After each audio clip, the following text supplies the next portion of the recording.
تودیخي کوي ځکه دا د افغانستان د خلکو غږ ده. یوه برخه یې زه وایم په لنډیز سره ځکه چې وخت نه لرم ما ته خپله ویل چې ته 2 دقیقې کنټرول کړه چې زه اوس ډېرې خبرې ونه کړم.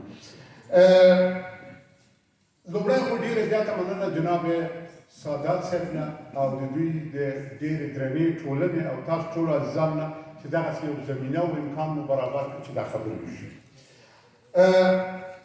راغلو شو اصل مطلب ته زه دا لنډیز وایم ځکه دلته ډېره اوږده مقاله ماته وظیفه راکړل شوې وه چې زه هغه لنډ کړم.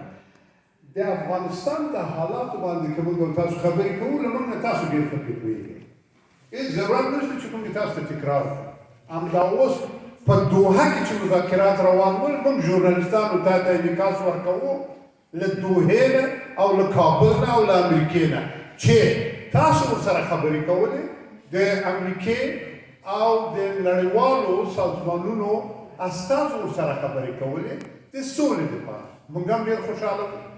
افغان ملت ډېر خوشحاله وو چې د مفسدینو نه خلاص شو، د هغو کسانو نه خلاص شو چې د جمهوریت په نامه باندې د افغانستان په خلکو باندې بېسارې نادودې کوي.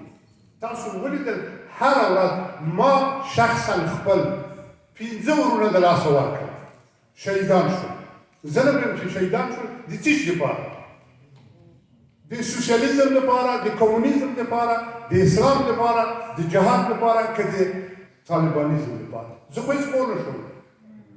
دې کې نړیوال دخیله د موږ ژورنالستانو دا وظیفه ده چې خلکو ته یې وښیو. اوس اساسي خبره څه شی ده؟ وګورئ یوه ټولنه بې هنره او ادبیاتو یوه مړه ټولنه ده.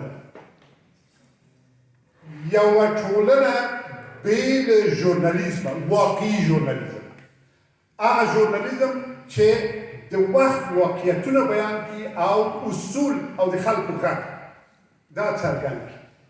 دا اوس نه لرو، پخوا هم نه درلوده. ډېر وخت کې چې دغه امکانات موږ نه لرو او اوس خو یې بیخي نه لرو. موږ د هنر ادبیاتو استازي او د ژورنالیزم استازي 2 خبرې لرو. این 2 حرف ما چی است؟ جناب بت، ما یک گروه ما که هنر ادبیات است کاملا ممنوع شدیم. تئاتر ما، موسیقی ما، سینمای ما و سایر عرصه های از هنر کاملا نه تنها که محدود شده که در بعضی موارد اصلا وجود ندارد. و بخش دوم ما که بسیار مصروف شده او ژورنالیزم افغانستان است. ژورنالیزم ناحق افغانستان، ژورنالیزم برحق افغانستان بسیار محدود است. از داخل افغانستان ما اطلاعات دقیق بسیار کم داریم و ما ژورنالیستان بسیار مصروف هستیم. چرا هر کس در جیب خود یک رادیو و تلویزیون داره.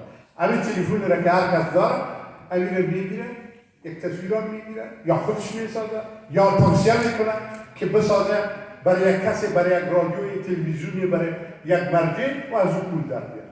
بنابراین ما سازمان ملل متحد و از اداره حقوق بشر سازمان ملل متحد آرزومند هستیم که او گیریه هنر و ادبیات ما را هم مساعدت کنه که دیگر هنرمندای ما و ادبیات ما دو نژادی او دلته زموږ ژورنالیستان په بېلابېلو برخو کې دوی د خپلو هیلو او مکلفیتونو د بیان سخت امکان ولري، دقیق او انساني امکان ولري. دغه زموږ هیله ده. نورې خبرې که تاسو ته یې وکړو اضافي دي، که خپل منځ کې یې کوو اضافي دي. دغه ټلویزیونونه تاسو ګورئ، هر یو یې ګوري، هر څوک د خپلې وسې تر اندازې پورې هلته دروغ اوري. قومونه د افغانستان په جنګ اچوي، ژبې د افغانستان په جنګ اچوي، مذهبونه د افغانستان په جنګ اچوي.